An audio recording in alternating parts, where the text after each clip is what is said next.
तमाम महाराष्ट्रप्रेमी बांधवांनो, भगिनींनो आणि मातांनो, आहोत ना रे सगळे आपण महाराष्ट्रप्रेमी, हो की नाही? जरा जोरात बोला.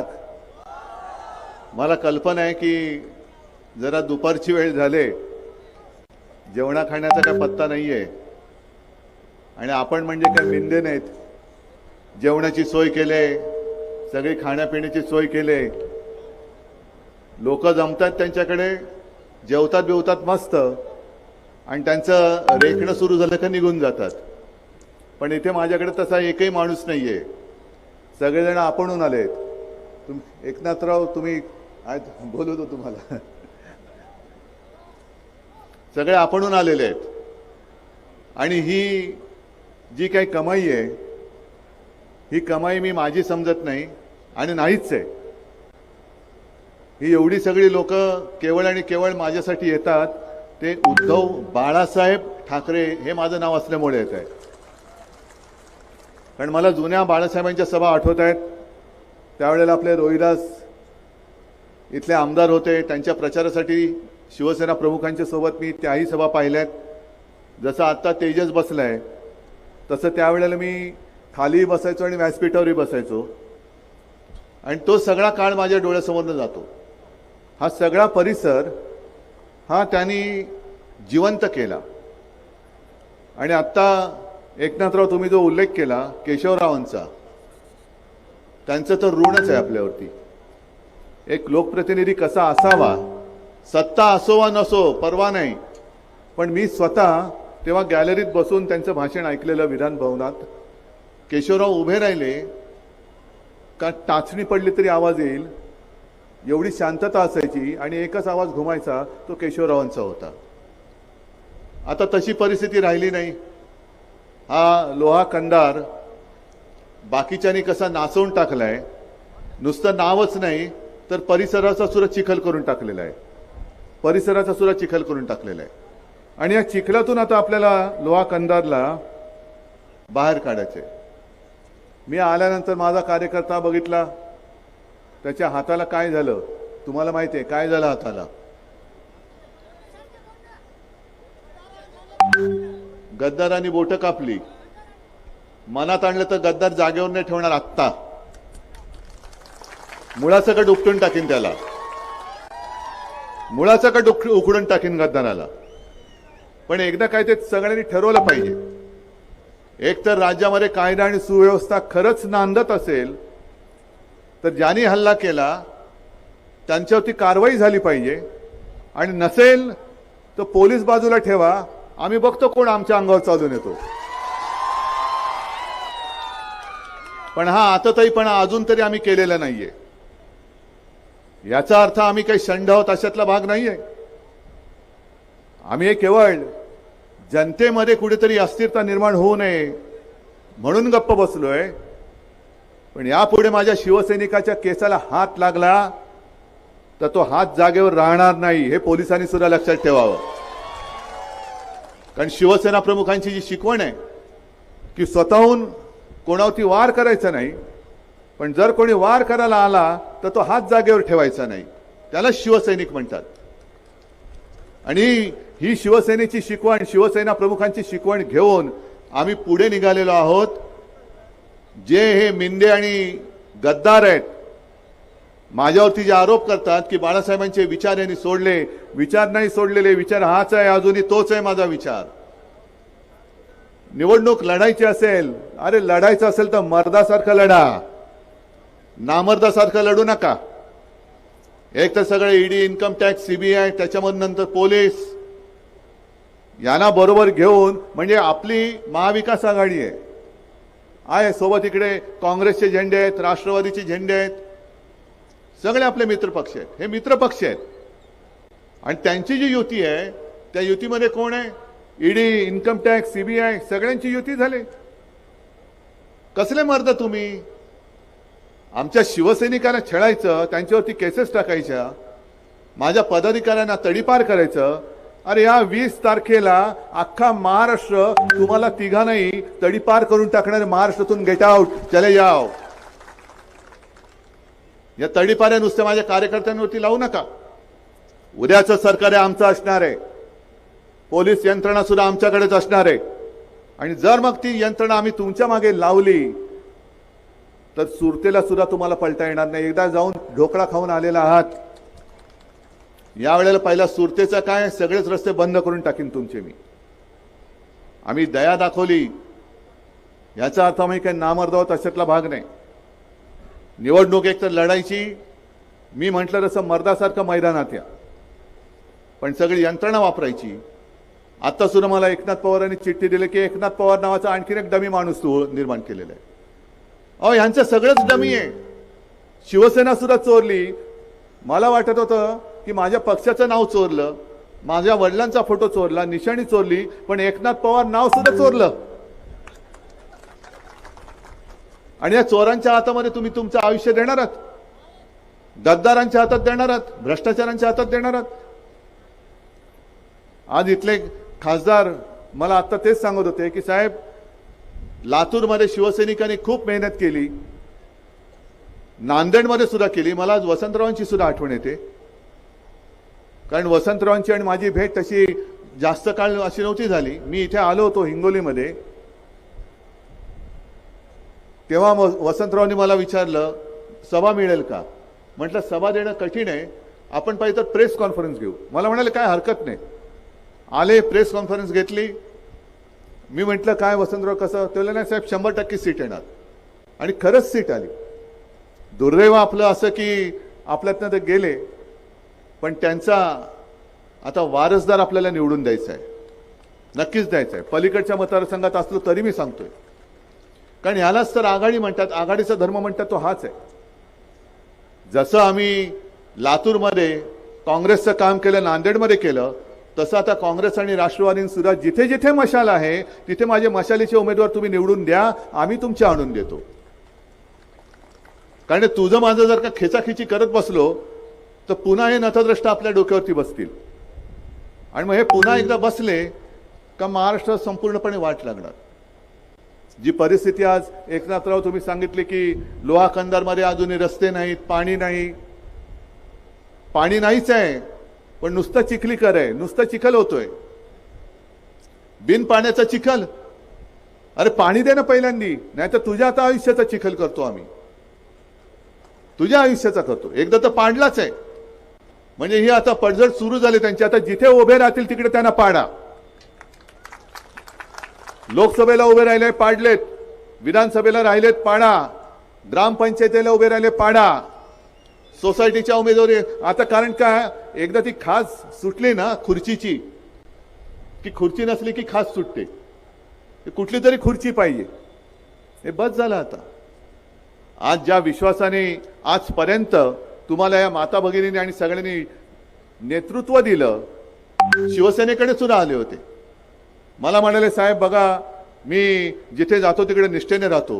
म्हटलं ते बरोबर आहे, किती काळ राहता, म्हणजे जिथे राहता तिकडे निष्ठेने, पण काळ किती. नाही आता मरेपर्यंत मी शिवसेनेत. मला कळलं नाही कधी गेले म्हणजे शिवसेनेतून. ही अशी माणसं आपलं आयुष्य नासवत आहेत आणि आपण पुन्हा पुन्हा ते मतं मागतायत आणि आपण त्यांना देतोय.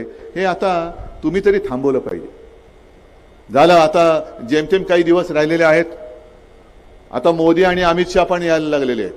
त्यांना आता आठवलं की महाराष्ट्र नावाचं एक राज्य आहे आणि तिकडे निवडणूक होत असते, मतही तिथे सुद्धा लोकांना आहेत, हे आता त्यांना आठवलं. नाहीतर महाराष्ट्र हे राज्य आहे आणि ते महाराष्ट्र लुटण्यासाठी आहे असं मोदी शहाना वाटत होतं. लुटा, सगळं लुटा, अरे क्या करना है, क्या चाहिए, अमुक अमुक क्या चाहिए, एयरबस जाओ महाराष्ट्र में लेके आओ. सगळे महाराष्ट्राचे उद्योग तुम्ही लुटून गुजरातला नेतात आणि आता निर्लज्जपणाने महाराष्ट्राची मतं मागतात तुम्ही. तुम्हाला काय वाटतं तुम्ही काही केलं तरी चालेल आणि महाराष्ट्र आपला केविलवाणा तुम्हाला मत देईल. ही लढाई आहे, ती लढाई केवळ उद्धव ठाकरेची नाही, शिवसेनेची नाही आहे. सत्ता पाहिजे आपल्याला, सरकार आणायचं आपल्याला, पण सरकार केवळ माझ्यासाठी नाही आणायचं, सरकार केवळ पवार साहेब किंवा राहुल गांधींसाठी नाही आणायचं. हे सरकार हे तुमच्यासाठी आणायचं आहे, हे तुमच्यासाठी आणायचं. म्हणून मी जे काय बोललो ना, माझ्या भाषणाची सुरुवात महाराष्ट्र प्रेमी ते एवढ्यासाठी बोललो की ते महाराष्ट्रद्रोही आहेत, महाराष्ट्राचे लुटारू आहेत. काय आता नारा दिलाय, बटेंगे तो कटेंगे. कोण कापणार आहेत? आहे इकडे कोण कापणारे? कापणारे तुमच्यामध्ये बसलेत, ज्याने माझ्या कार्यकर्त्याची बोटं कापलेत. तुम्हाला आता राजकारणामध्ये आम्ही कापणार आहोत. जा बटेंगे तो कटेंगे ना. मोदी आले ना, आले तर माझा कुठे कार्यकर्ता त्याला घेऊन जा आणि सांगा की हे बटेंगे तो कटेंगे. कोण आहे हा? काय त्याचा गुन्हा? शिवसेनेचं काम करतोय. अरे टाकली तुमच्या विरुद्ध पोस्ट का मी उघडपणाने बोलतो? हा बघा आहे ना, तू काळजी करू नको, याचा बदला मी घेणार, याचा बदला मी घेणार. ठीक आहे बस. कोणाला शिकवता बटेंगे तो कटेंगे? एक तर तुमचा पक्ष फुटत चाललेला आहे. आजपर्यंत कधीही भाजपामध्ये अशी पोलादी पकड होती, अरे अमित भाई बैठेला छे, नरेंद्र भाई छे. आता सगळे म्हणतात छे छे, यांचं काय चालणार नाही. आणि एकनाथ पवार सुद्धा पहिले भारतीय जनता पक्षात होते, 2-1 वर्षापूर्वी आपल्या शिवसेनेत आले. म्हटलं का हो एकनाथराव, तिकडे चांगली सत्ता वगैरे आहे, ती का सोडून माझ्याकडे येत आहे? माझ्याकडे तर काहीच नाहीये, काळोख आहे माझ्याकडे. ते म्हणाले काळोख आहे पण हातात मशाल आहे ना, हातात मशाल आहे आणि मी मशालच पकडायला आलोय. कारण खरा काळोख हा भाजपामध्ये आहे, तुमच्याकडे नाहीये. तुमच्याकडे लख सगळे शिवसैनिक आहेत. खरा काळोख हा भाजपामध्ये आहे. कारण आम्ही जे काही कष्ट करून पक्ष वाढवला, आमच्या उरावरती माणसं बसवत आहेत. मग राष्ट्रवादी किंवा RSS राष्ट्रीय स्वयंसेवक संघ, त्यांना सुद्धा मला विचारायचंय की 100 वर्ष तुमच्या त्या संघटनेला झाली, एवढ्यासाठी तुम्ही हा पक्ष वाढवला? काय केलं काय? बरं राजकारण ठेवा बाजूला. यांना आता निवडणुकीच्या तोंडावरती कळायला लागलेलं आहे की शेतकरी आहेत, त्यांना आम्ही कर्जमुक्त करू. इकडे माता भगिनी नावाचा सुद्धा एक काहीतरी प्रकार आहे, त्यांना आपण बहीण मानूया, 1,500 रुपये देऊया. इथे बसलेल्या माता भगिनींना आम्ही सरळ जाहीर सभेत प्रश्न विचारतोय, 1500 रुपयांनी तुमचं घर चालतंय का मला सांगा? बोला ना, तुमचा आवाजच येत नाही. चालत असेल तर हो सांगा, नाही तर सगळ्यांनी सांगा नाही म्हणून. मग आज तुम्हाला 1500 रुपये हे जास्त महत्वाचे आहेत का तुमच्या शिलाचं रक्षण हे जास्त महत्वाचं आहे? महिला सुरक्षा महत्वाची आहे का 1500 रुपये महत्वाचे आहेत? रक्षण पाहिजे ना तुम्हाला.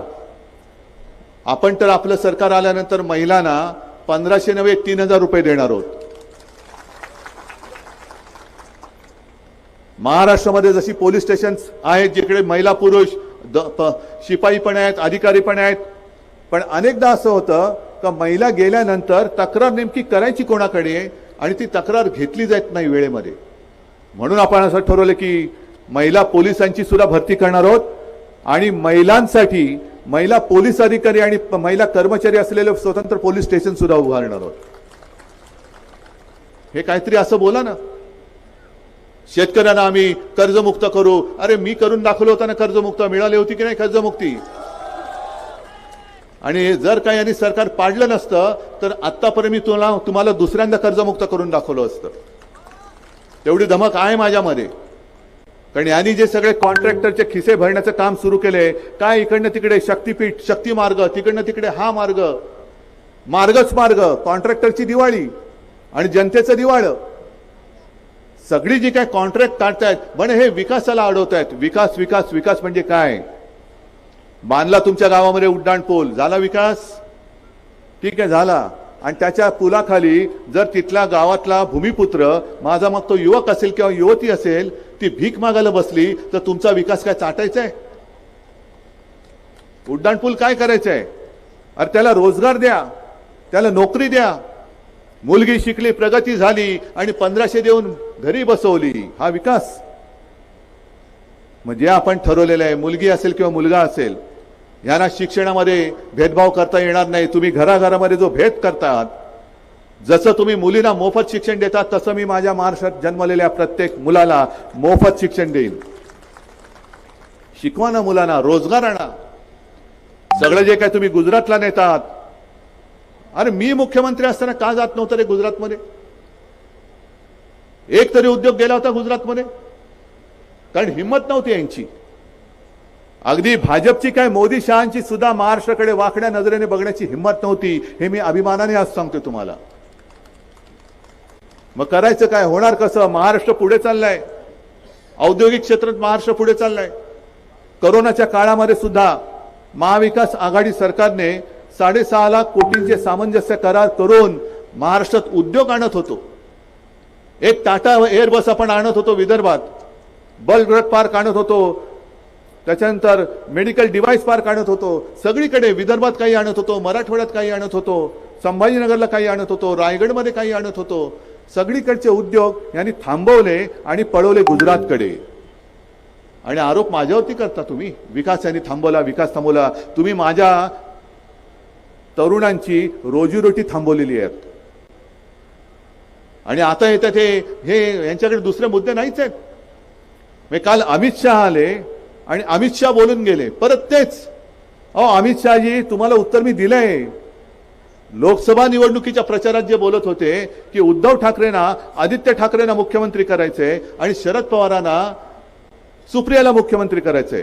मग ठीक आहे अमित शहा, तुम्ही हृदय तर नाहीच आहे तुम्हाला. ज्याला कशाला मानता त्याच्यावरती हात ठेवून सांगता का की तुमच्या मनामध्ये कुठेतरी पंतप्रधान होण्याची इच्छा नाहीये म्हणून सांगताय? आणि तुम्ही शपथ घेऊन सांगा की कोणी किती जबरदस्ती केली तरी मी पंतप्रधान होणार नाही. बरं, हा तर पुढचा भाग झाला. पण पहिला त्या जय शहाला त्या क्रिकेट बोर्डावरनं खाली उतरवा. क्रिकेट बोर्डाच्या अध्यक्षपदी तो बसला होता ना यांचा पोरगा जय शहा. त्यांनी काही विराट कोहलीचा विक्रम मोडलाय? सगळ्यात जास्त विकेट त्यांनी काढल्यात. मग तो जसा तुमचा बसलाय एका फोनवरनं, काय कर्तृत्व काय? त्याच्यापेक्षा माझा गावातला तरुण जास्त चांगला क्रिकेट खेळतो. माझं आव्हान आहे जय शहानी इकडे लोहा कंदारला यावं आणि माझ्या या कोणत्याही तरुणाबरोबर त्यांनी बॉलिंग फेस करून दाखवावी किंवा इथल्या बॅट्समनची त्यांनी विकेट काढून दाखवायची. आहे तयार? आव्हान स्वीकारताय? माझं जाहीर आव्हान आहे. बाकी तर विराट कोहली वगैरे सोडून द्या, पण माझ्या साध्या इथल्या गावकऱ्याही तरुणाबरोबर त्यांनी क्रिकेट खेळून दाखवावं. तर मी मानेन की अरे हा केवळ मुंबई केवळ भारताचंच नाही तर जगाचंच नाही, आणखीन पृथ्वीवर शिवाय गुरु बुध शुक्र आणखीन कुठे कुठे क्रिकेट क्लब असतील त्याचा सगळ्याचा अध्यक्ष जय शहाला करा. चला, तयारी माझी. पण स्वतःचं ठेवायचं झाकून आणि आमचं पाहायचं वाकून. अमित शहाजी, जरा मुद्द्याचं बोला, कामाचं बोला. काय तुम्ही आजपर्यंत 10 वर्षामध्ये थापांशिवाय दिलेलं काय? मोदी काल आले होते धुळ्यामध्ये, चांगली सुरुवात केली. कारण महाराष्ट्र त्यांना धुळच चालणार आहे यावेळेला, म्हणून धुळ्यातून सुरुवात केली. आणि त्यांनी आपल्यावर टीका केली की महाविकास आघाडीच्या गाडीला चाकं पण नाहीत आणि ब्रेक पण नाहीयेत. मोदीजी, आमचं सोडून द्या. आमच्याकडे काय काय आणि काय काय नाही हे जनता ठरवेल. हेच आमचं सगळं काही आहे. ही माझी जनता, हेच माझं सगळं काही आहे. पण मोदीजी, तुमच्या गाडीला भ्रष्टाचारांची जी काही चाकं लागलेत ती पहिली बघा. अजित पवार बसवलाय, आपल्या बाजूचे घेतलेत, आणखीन कोण कोण घेतलेत, ज्यांच्यावरती सर्व भ्रष्टाचाराचे आरोप केले ते सगळे भ्रष्टाचारी प्रफुल्ल पटेल सह जो दाऊदच्या माणसाबरोबर ज्यांनी व्यवहार केला हे मोदीजीच बोलले होते. इक्बाल मिर्ची बरोबर तो तुमच्याकडे आल्यानंतर मिरची गोड झाली. आमच्याकडे होते तर मिरचीचा ठसका लागत होता. आणि प्रफुल्ल पटेल भाजप सोबत गेले तर मिरची गोड झाली लगेच. काय मिरचीचं काय मोरंबा करताय तुम्ही? म्हणजे आमच्याकडे आहेत ते सगळे भ्रष्ट, आमच्याकडे आहेत ते सगळे गुंड, पण तुमच्याकडे आले तर मात्र सगळे साधू संत झाले. आणि आज मी तुम्हाला सगळ्यांना सांगतोय, तुम्ही सुद्धा लोहा कंदार मतदारसंघ आणि त्याच्यानंतर पूर्ण महाराष्ट्रातला मतदारसंघ बघा. भारतीय जनता पक्षाच्या आणि मिंद्याच्या काय आणखीन कोणाच्या सगळ्यांच्या पोस्टरवरती हिंदू हृदय सम्राट शिवसेना प्रमुख बाळासाहेब ठाकरेंचा फोटो आहे की नाही बघा. म्हणजे एक वेळ भाजपच्या पोस्टरवरती मोदींचा फोटो नसेल, अमित शहांचा तर असणंच शक्य नाही, पण बाळासाहेबांचा फोटो आहे. कारण महाराष्ट्रामध्ये आता मोदी गॅरंटी चालत नाही, नासकी सडकी गळकी पडकी गॅरंटी चालत नाही. इकडे चालते ती फक्त बाळासाहेबांची ठाकरे गॅरंटी चालते. हे भाजपचं सुद्धा आता लक्षात आलेलं आहे आणि तीच गॅरंटी घेऊन मी आलेलो आहे. मी जी काय वचनं इकडे हा खिशामध्ये वचननामाच घेऊन फिरतोय हा एवढाच आहे, बाकी सविस्तर तर मोठा आहेच.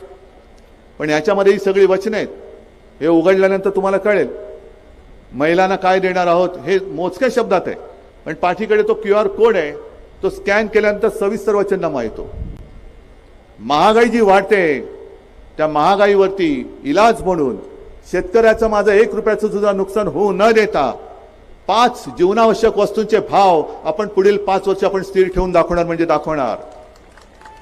मुलींप्रमाणे मुलांना मोफत शिक्षण देणार. अन्न सुरक्षा ज्यांचं जे काय चाललंय आनंदाचा शिधा.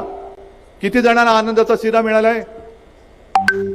कोणालाच नाही मिळालाय. आणि किती जणांच्या आनंदाच्या शिध्यामध्ये उंदराच्या लेंड्या होत्या? तुमच्या होत्या ना? होता ना? बघा प्रेसवाल्यांनी ते घ्या, नाही तर सगळ्यांना वाटेल मी खोटं बोलतोय. मग तो आनंदाचा शिधा ज्याच्यात उंदराच्या लेंड्या सापडल्या, खूप आनंद झाला ना तुम्हाला? अरे काय म्हणा, शिधा दिला, आनंदी आनंद चहूकडे, उंदराच्या लेंड्या तांदळामध्ये.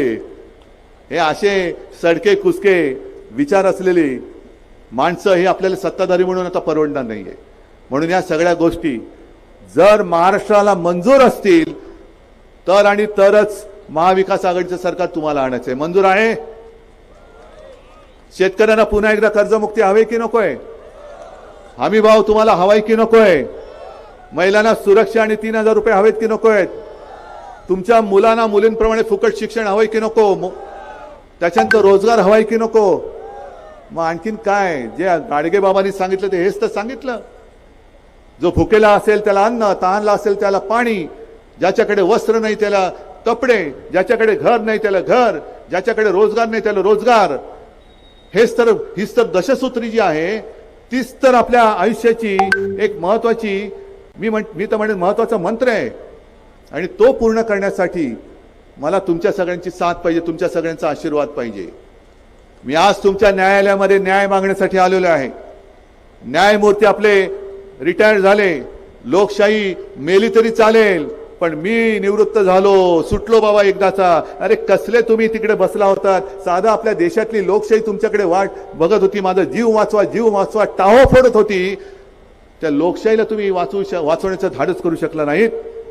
ठीक आहे, तुमचं जे काय आहे संचित ते तुमच्याकडे, पण आज मी आता जनतेच्या न्यायालयात आलेलो आहे आणि मला न्याय पाहिजे. त्यांनी 2 वर्ष काढली, 2.5 वर्ष काढली, तारीख पे तारीख.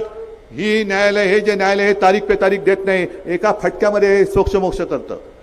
आणि मला खात्री आहे 2.5 वर्ष जी यांनी गद्दारी केली ती केवळ माझ्याशी नाही, शिवसेनेशी नाही, तर तुमच्या बरोबर केलेली गद्दारी. आणि त्या गद्दारीचा सूड तुम्ही येत्या 20 तारखेला उगवल्याशिवाय राहणार नाही. आणि आपली निशाणी कोणती? जोरात नक्की. मग जिथे मशाल